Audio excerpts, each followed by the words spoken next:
are also attending from Saskatoon, Treaty 6 territory and homeland of the Métis. We're very excited that you are all with us today as we talk about bias, interpretation, and emotional responses to storytelling in museum spaces. First, we would like to introduce ourselves. There we go. And tell you a little bit about who we are. So I am Helanna Gessner. I am the Curatorial Collections and Exhibits Manager at the Diefenbaker Canada Centre. I started here in May 2019 as the Administrative Coordinator and later moved into this position in August of that year. I did my master's from the University of Leicester in Museum Studies, but previously did my undergrad in Classical, Medieval, and Renaissance Studies and Archaeology at the University of Saskatchewan. And my name is Ian Hampton. I worked at the Diefenbaker Centre from 2019 to 2020 as the collections technician intern and helped to research, curate, and organize the Touch the Sky exhibit. I graduated in 2018 from the University of Sheffield with a MA in Cultural Heritage Management, and in 2016 from the University of Saskatchewan with a BA in CMRS and Archaeology also. Okay, so to begin, there are three things that we hope that you're able to take away from this presentation. The first is that relationships between objects and the spaces they are in impact the story being told. Second is that predisposed biases and emotions of museum patrons contribute to their interpretations and reactions. And third, utilizing personal connections is an effective way to increase the impact of storytelling in the museum. So we're going to begin by introducing some of the factors that influence visitors, then use these to analyze how people view the Diefenbaker Canada Centre or the DCC, which is what I'll most likely say, and the Touch the Sky exhibit. And then Ian's going to delve into why people cared so much about the DCC having certain artifacts on display in our building, as well as the emotional reactions and responses that we received online, whether on social media or news articles that were posted. And then we're going to finish off by a quick comparison with the reactions we received in person from people who visited us, and how we try to personally connect with them. I would like to note that this exhibit was pre-pandemic, so we're going to focus a little bit more on emphasizing storytelling when it comes to physical exhibits, but these concepts can be applied to all different types of museums, exhibits, whether online or in person. So the list of factors that we have here all contribute to people's personal biases before they even enter your building. These aren't presented in any particular order, and it's also not exhaustive, but wanted to bring some of these to the top of everyone's mind as we go through the rest of the presentation. So one of the first things that we think about is geography. Where do people live? Where do they work? What country they're in and from, their culture and identity, what is their personal heritage, what kind of cultural practices and beliefs do they have on a regular basis, and even their personal identity. How do they identify themselves? We will talk a little bit about Canadian identity a little bit later on in the presentation, and how it relates to the Avro Arrow. There's religion, politics, so not just what your own personal beliefs are when it comes to politics, but what's going on right now in the world. There's community and lifestyle. So how do people spend their days off? What kind of community groups are they involved with, affiliated with, and what do they support? There's knowledge and education. So not just, what general and specific knowledge people have on a variety of topics, but even thinking about well, were they homeschooled? Did they attend public or private school? And if they decided to pursue further education, where did they do it and what was it in? And if they didn't, where were they gaining their real world experience? And then finally here we have spatial relationships. So this is how people interact in different spaces, namely for this presentation, online and in person. So let's delve into the space just a little bit more. So online, we find that people are looking for quick, bite-sized information that they can take in quickly and move on to the next thing. They're often only presented with short excerpts, articles, and facts that are being presented in the moment. And people can tend to be quick to make strong statements online, both negative and positive, and they can often be confrontational. And you'll find these in comment sections on social media, news articles, and other places. And in contrast, when we look at people in the physical space, they're looking for an immersive experience. They will have access to the full exhibit, and they're able to gather and interpret the materials themselves.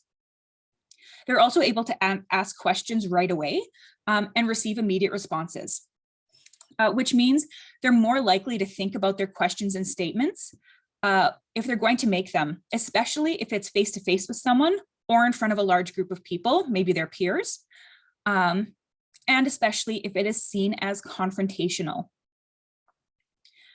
So keeping those factors in mind, we're going to use these factors and analyze how people view the Diefenbaker Canada Centre as a space and identify some of the preconceived notions people might have. So I don't know how many of you have ever been here, but we opened in 1980. We're located on the University of Saskatchewan campus. And we're also the location of John and Olive Diefenbaker's gravesite.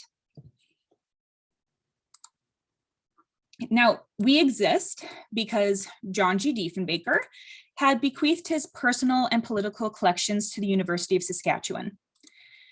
He was the 13th Prime Minister of Canada, the leader and member of the Progressive Conservative Party, and is also known as Saskatchewan's Prime Minister, as he was the only one to have been raised in Saskatchewan. So with those facts in mind, there are a few assumptions that the general public sometimes make that we address on a regular basis. The first is that they see us as an academic institution that's more suited towards university students because of where we're located. In reality, we definitely see more groups from the general public, including school groups, that will utilize our programs and exhibits more often. Second, that since Diefenbaker's name is in our title and he was conservative, that we must be connected to the Conservative Party somehow. And that assumption we always like to address very head on about perceived political affiliations, because as a museum and public institution, we really do aim not to be tied politically to any one group, and strive to be a place where visitors can engage in political discourse without feeling that they aren't welcome or they have to be on the defensive. And third, everything we should or what we do revolves around Diefenbaker, the man. And in reality, our mandate is to help people make meaningful and personal connections to ideas of citizenship, leadership, and Canada's role in the international community. And Diefenbaker and his collections are one of those ways we do that. It's one of the lenses that we use to discuss different topics. But we don't exist just as a memorial to Diefenbaker. We really try to build upon some of his more progressive ideas to relate better to the local, national, and global situation of today. because yes, our mandate is not the same as it was 40 years ago. And while some of our exhibits do still connect to Diefenbaker personally, like Touch the Sky, as our mandate has changed, we've really tried to branch out in recent years to cover topics that don't have clear connections to him, which directly challenges people's assumptions that we should only be doing things that relate to Diefenbaker.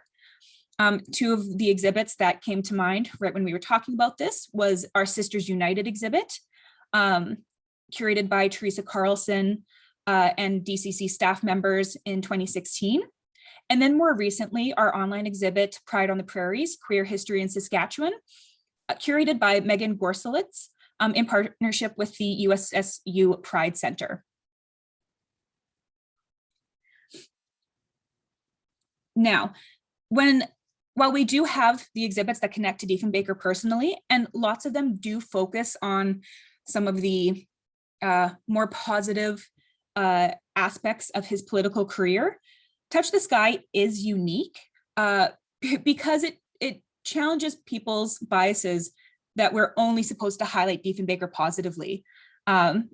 Because as we look at the exhibit, you'll see that Diefenbaker is viewed very negatively in relation to Avro Canada, the Arrow. And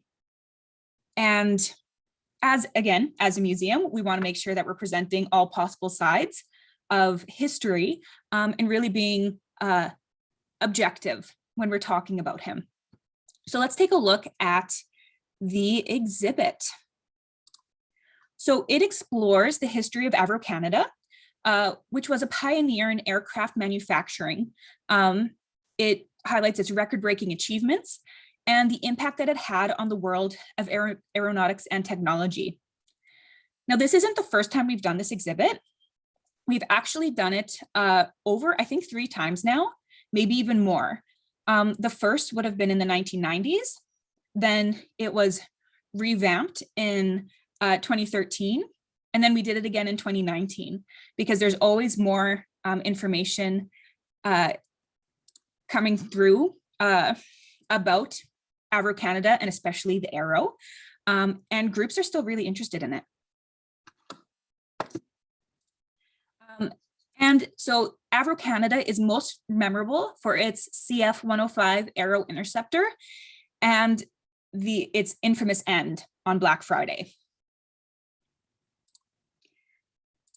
So a little bit about the Arrow itself. It was designed as a long-range interceptor of Soviet bombers to protect Canada's northern regions. It was all-weather and was technologically advanced for its time. It had a fly-by-wire system and could reach speeds of Mach 2. And being all-weather, very important for Canadian experiences. And this was something that over 14,000 people were working on. There was a very large employment base for this in Avro Canada. However, this program was plagued by multiple problems for years. And on Black Friday, the Arrow was canceled by the Diefenbaker government on February 20th, 1959. And that meant there was massive job losses, resulting in a brain drain, as it's known, to the United States, which contributed to the fulfillment of many NASA programs. So as soon as these engineers lost their jobs, NASA and other major programs around the world started poaching these Canadian engineers. So people really vilified Diefenbaker for this cancellation. However, I did just want to point out, and this is part of the story that's often hidden and people don't realize, is that the Liberal government actually already considered canceling this program in 1956, but they didn't want to make such a controversial decision before an election year. And so when they lost, and they were surprised that they lost, this decision was left to the Diefenbaker government. So when a program like this is canceled, and this is kind of standard throughout the aviation industry at the time. The destruction of all documents and public dismantling of these planes and the information involved was ordered. And this is at the time, maybe there's some proprietary information that they didn't want other people getting their hands on, or that's what people believe. And to reuse the materials there, because they put millions and millions of dollars into this program. So they were able to scrap a lot of the materials. So although the destruction was called for, not everything was destroyed, and some people didn't listen, and so some things were saved. And one of these individuals was Ken Barnes. So he was a senior draftsman for Avro Canada, and he drafted one of the things he did was drafting 300 blueprints for the Arrow brochure, which we'll talk about in a second. So he not only saved this brochure, but he also saved many other documents, photos, and even a wind tunnel model, like a steel wind tunnel model that was the size of a love seat, from being destroyed, all related to the Arrow and some of the other programs that he worked on as well. And after he passed, his family maintained his collection, which was literally sitting in his basement for years. So there's artwork and documents, and they were gracious enough to borrow them to the Diefenbaker Canada Centre for the duration of the exhibit. And so yeah, the image here, so that is Ken Barnes. And then it's the little label on the front of the brochure that has his name on it. So the blueprints were for the Arrow Mark II, which means it was a second version. And it was, excuse me, it was quite exciting for us to get these blueprints in the building. And it's really what the news articles and public really latched onto. This was the first time these things have been in public in 60 years. It also had corresponded with the 60th anniversary of the cancellation. So it was really timely for this. And so people really, latched onto this idea. The amount of people who wanted to come see it, but weren't able to because of the pandemic was substantial, which was really unfortunate.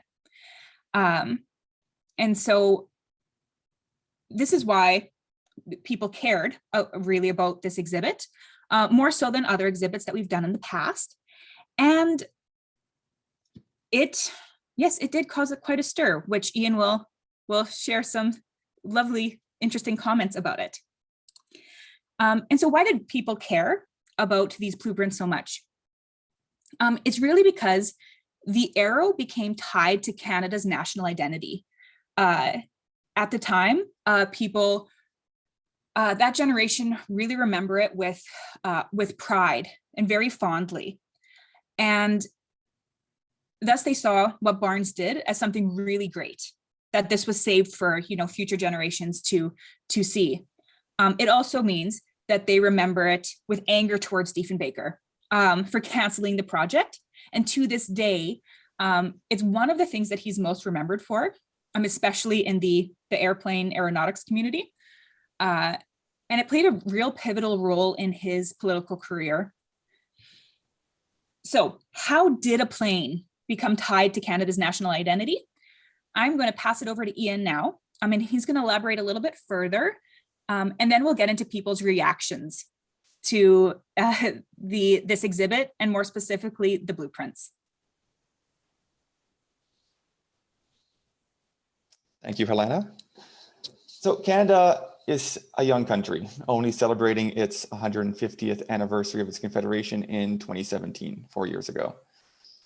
Because of this, Canada struggled and is still struggling to define itself and to find a collective national identity. This is not only due to Canada's age, but also because of its diverse ethnic and cultural background. As what I was taught in elementary school is that Canada is a cultural mosaic, rather than the melting pot of the United States. where Canada's Indigenous, French, British, European settler, immigrant, or refugee backgrounds are treated as equal rather than being superseded by singular Canadian identity.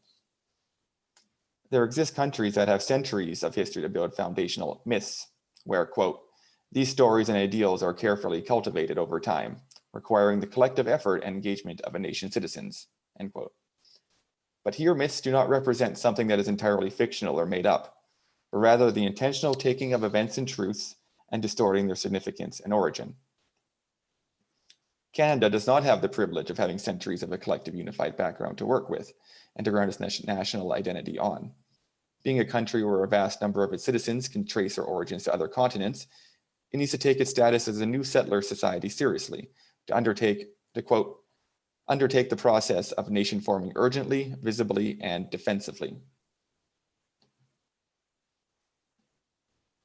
The two examples I want to briefly go over here is how Canada embraced the Battle of Vimy Ridge in 1917 as a defining birth of a nation moment, and how the Conservative government of Stephen Harper attempted to rejuvenate the country's consciousness of the War of 1812 during the 200th anniversary of the war in 2012. So Vimy Ridge is located in the northeast of France and was a part of the Arras sector. French and British forces had attempted to capture the ridge in 1915 and 1916 respectively, but had failed. Vimy marked the first time all 4 Canadian divisions fought under unified Canadian command, although they were supported by British artillery and 1 British infantry division that fought alongside the Canadians to the north. The nationalist myth-building part of Vimy is solidified 100 years later in 1967, when Vimy veteran Brigadier General Alexander Ross wrote, quote, it was Canada from the Atlantic to the Pacific on parade. I thought then that in those few minutes, I witnessed the birth of a nation, end quote. This is also a quote I had trouble finding from when it was exactly from, as I had read on multiple websites that it was from immediately after the battle, to after the war, to around 1936 with the first Vimy pilgrimage, all the way up to 1967. This cements the muddling myth-building aspect, where the most significant quote about the birth of the Canada cannot be construed to any specific time period. The War of 1812 also received similar treatment to Vimy Ridge. In 2012, 200 years after the war, the Harper government attempted to rejuvenate public awareness and reshape the war into one where the heroes of Canada's past fought against the tyrannical American invaders in order to retain our sovereignty. This is reflected in language from the now defunct 1812 government website, quoting, we commemorate our proud and brave ancestors who fought and won against enormous odds.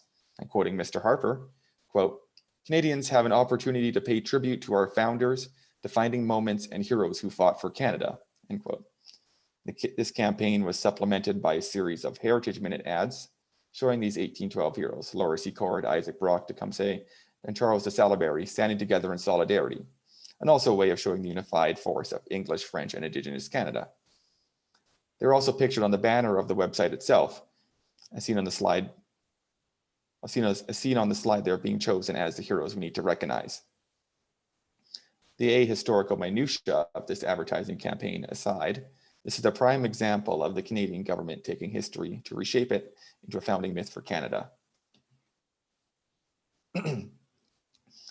With Vimy Ridge and War of 1812 examples previously, I'd like to propose that the historical events surrounding the Avro Arrow's development and its cancellation to the subsequent legacy, which has endured for over 60 years, be recognized as a part of the nation's collective mythologicalization consciousness, but with a notable difference.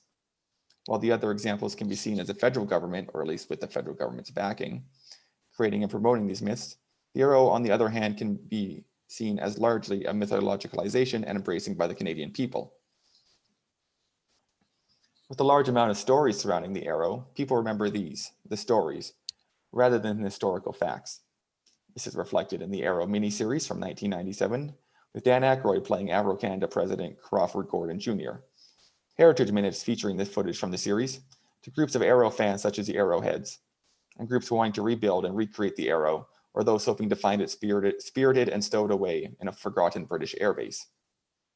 This is also reflected in how David Trochemis drew from the stories and Avro-related myths from his childhood to influence his The Lake Dies Where the Earth Curves art installation, which was a part of the DCC's Touch the Sky exhibit, and creating his own myth by tossing engraved copper plates of his artwork into Lake Ontario, the same lake where the Avro test models were found. These are a part of the preconceived notions people have when they engage with the DCC and the Touch the Sky exhibit.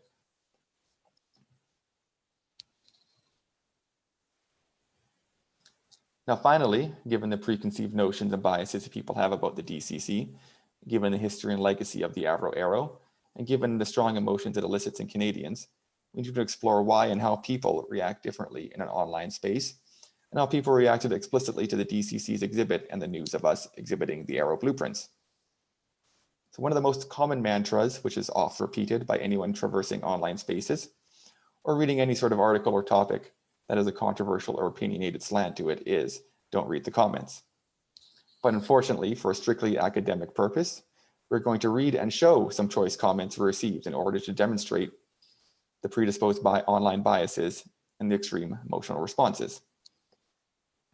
Why do people act differently online than in the physical space? Anonymity is and always will be the main reason.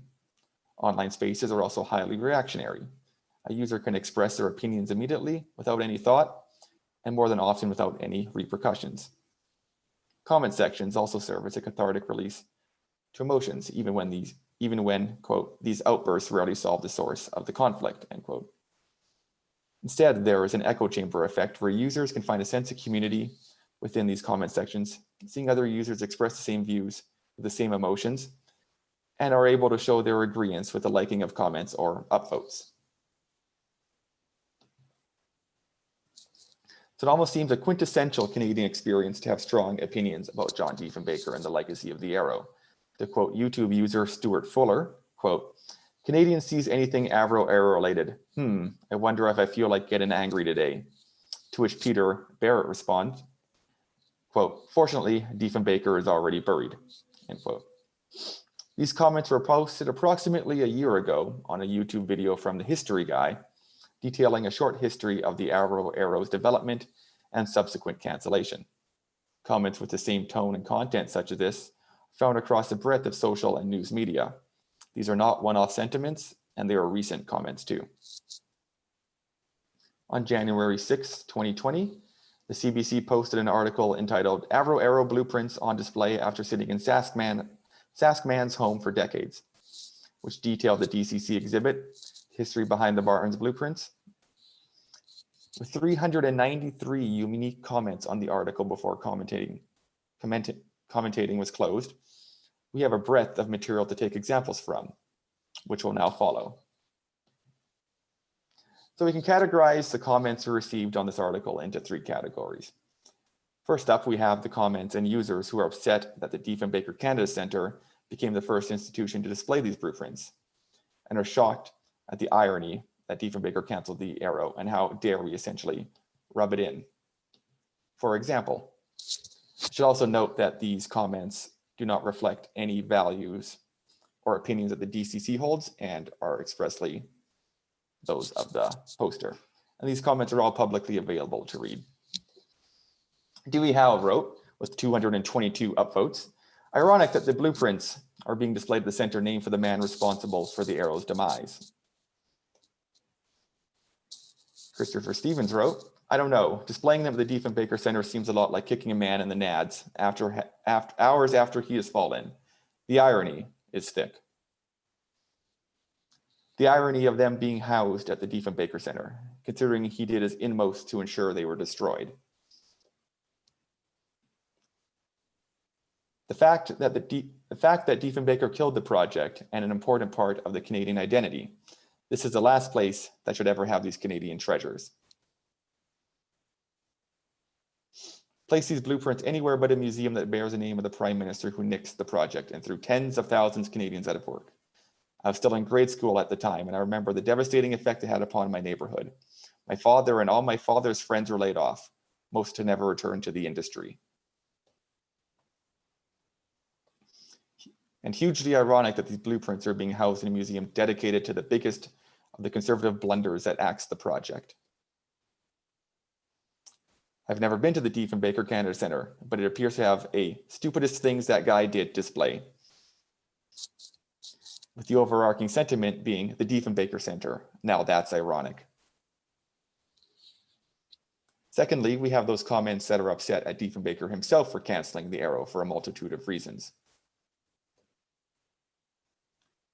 This is one of the worst decisions ever made by Diefenbaker. He sold us out to the Americans, very short-sighted. Diefenbaker did it under Ike's orders. The previous Liberal government supported it. The USAF and RAF were both interested in it, but kept trying to put lipstick on to that Dief surrender monkey pig. The project got scrapped by Diefenbaker because the US threatened the Canadian government. It wouldn't allow Canada to be more advanced than the US. That information was told to me by a son-in-law of one of the engineers on the project. This is the height of irony, as it was Diefenbaker who personally ordered the complete destruction of everything associated with the Avro Arrow project, including the blueprints like these. It was the most inexcusable act of industrial vandalism in Canadian history.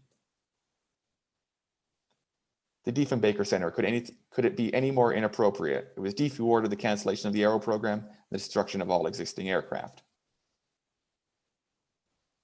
Name a better example of adding insult to injury. The overarching sentiment also being, makes me more angry at Diefenbaker, and that politicians from Saskatchewan make lousy prime ministers, obviously. And then there's the rest of the comments. These are comments suggesting anything from conspiracy theories to purported criminal activity on behalf of Ken Barnes or the DCC.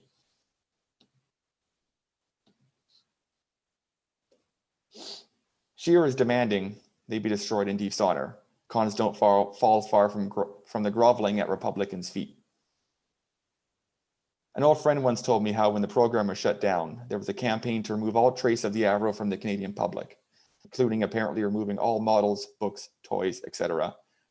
from stores and even people's homes.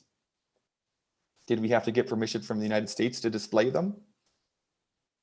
The order was given by Eisenhower himself to prevent the US from having to purchase a product from Canada. The prospect of Canada possessing that great leap in technology was inconsistent with the US doctrine of manifest destiny.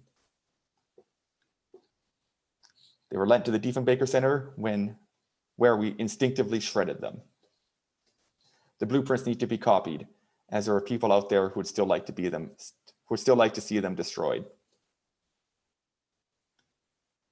Diefenbaker did such a disservice to Canada, using the excuse of ballistic missiles while the USA was still building fighter jets. The story states that Mr. Barnes inherited the drawings and decided to lend them to the exhibit.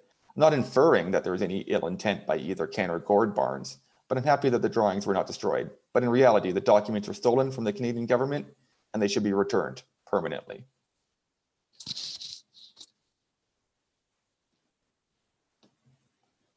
Ultimately, these are examples pulled from a singular news article about the Avro Arrow to show what people in the online space think about the relation of the Diefenbaker Canada Centre and the Touch the Sky exhibit.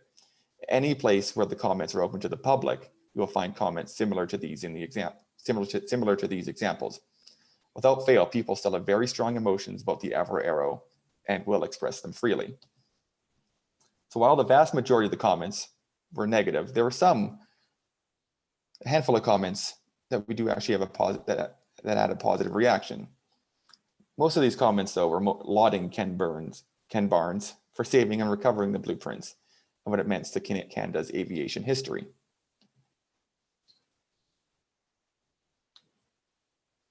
Sincerely delightful that someone went against orders and protocol and kept these documents. On the face of things, in my honest opinion, a real Canadian hero. That's just something you throw out. Kudos. Give this man the Order of Canada. Nice that common sense prevailed and Ken Barnes had to will to act in retaining and preserving these documents. Good on him. Thank you, Mr. Barnes, and God bless you and your father for giving back our heritage to Canada. And my brother makes documentaries about Canadian military equipment. I wonder if they would let us look through them and answer some questions we have, especially about the missile bay.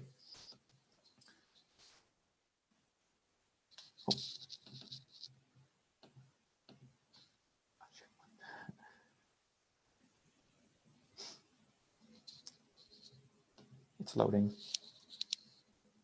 So we focused mostly on the negative comments due to the highly negative and emotional reactions. We probably wouldn't have had the reaction we did with these comments if it was not for the blueprints. This is what made it newsworthy, and this is what primarily caused the reaction.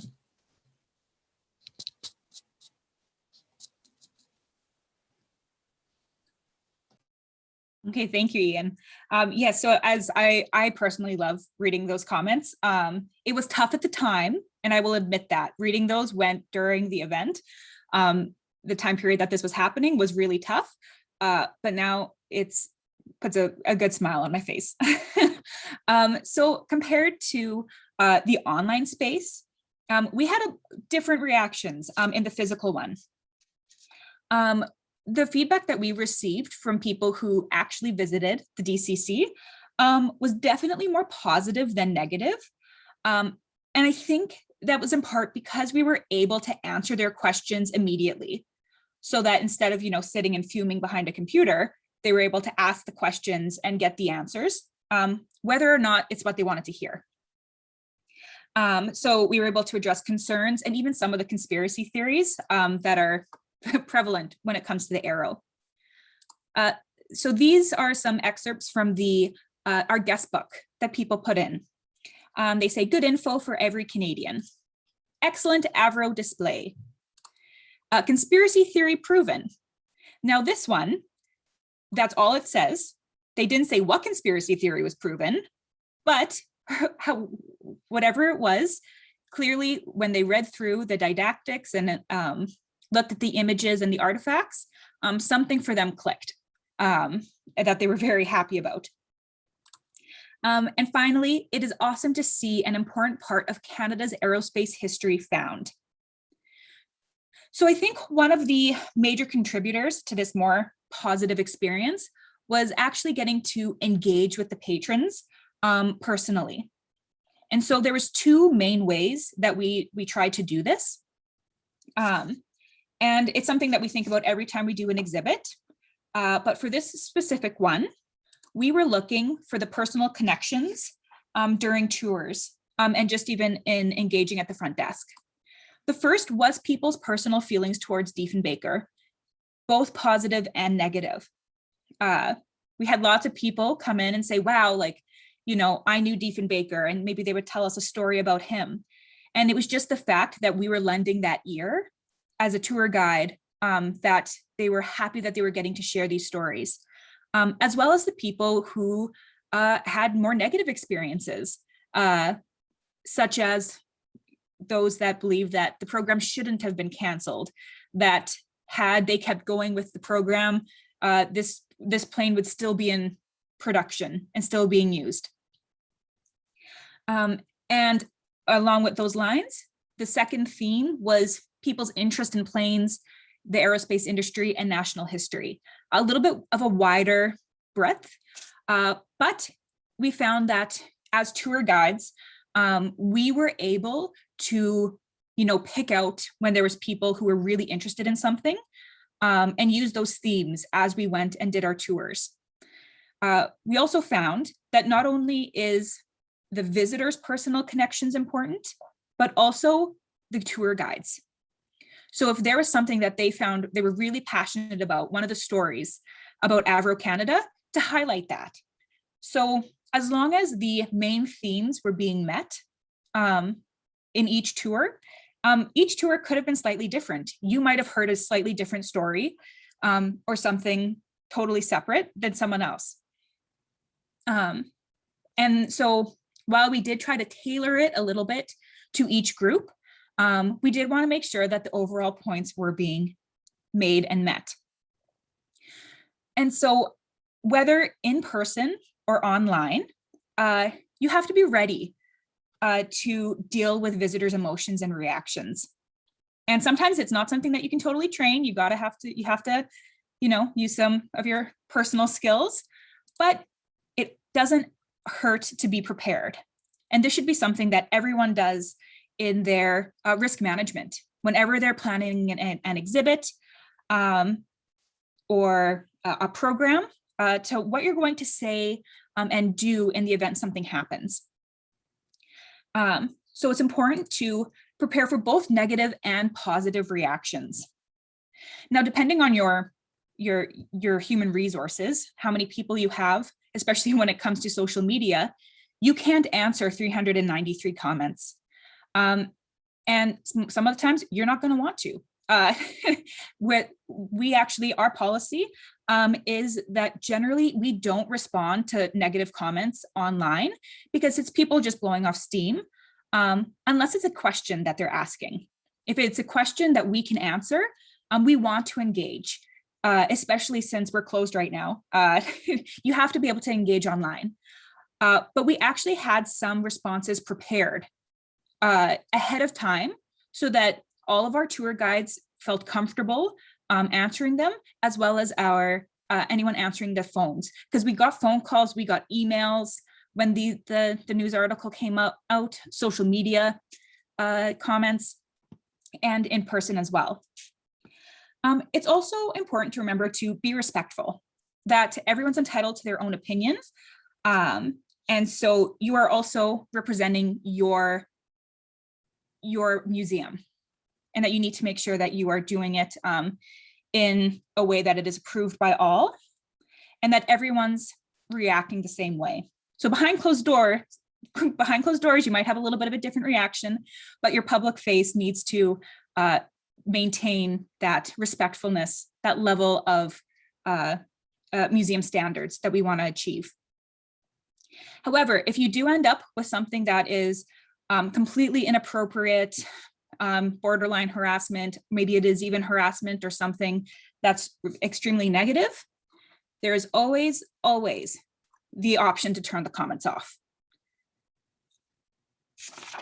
So with that, I would like to thank you, as Ian does as well, for joining us today. I did want to mention that because of Touch the Sky's popularity, we're actually turning it into an online exhibit. And it's scheduled to be released next month. So I'm sure we will have another experience quite like this one when it launches. We do have time for questions now, but if you do have anything afterwards, or maybe you want to discuss it a little bit more, you can email ask.dief@usask.ca.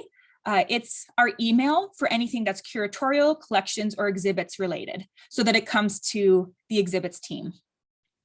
So thank you very much. Awesome. Thank you for your presentation. That was really interesting. Yeah, if anybody has any questions, you can feel free to raise your hand and ask it over the mic, or you can also put it in the chat if you'd like. Should I stop sharing? Sure. There we go. Let's see. We're getting some applause.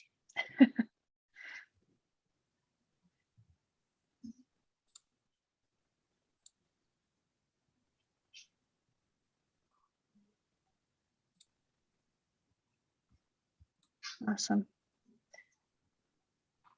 Well, I'm not seeing anything coming up right away here, but we'll give it a minute.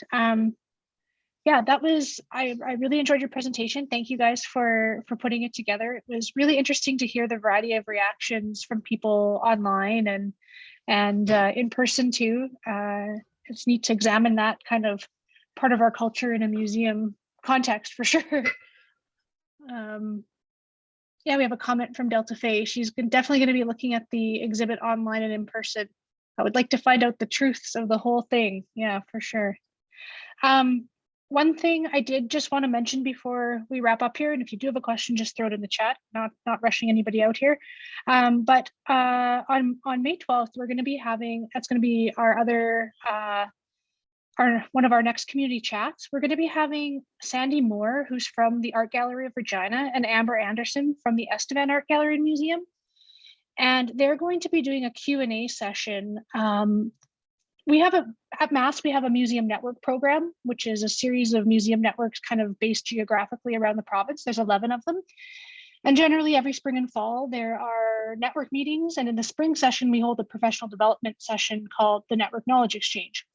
Of course, the last 2 years, we haven't been able to offer this in person. So this year, myself and our museum's advisor, Sarah Durham, we were able to put together a series of three videos that are kind of serving in place as a virtual network knowledge exchange.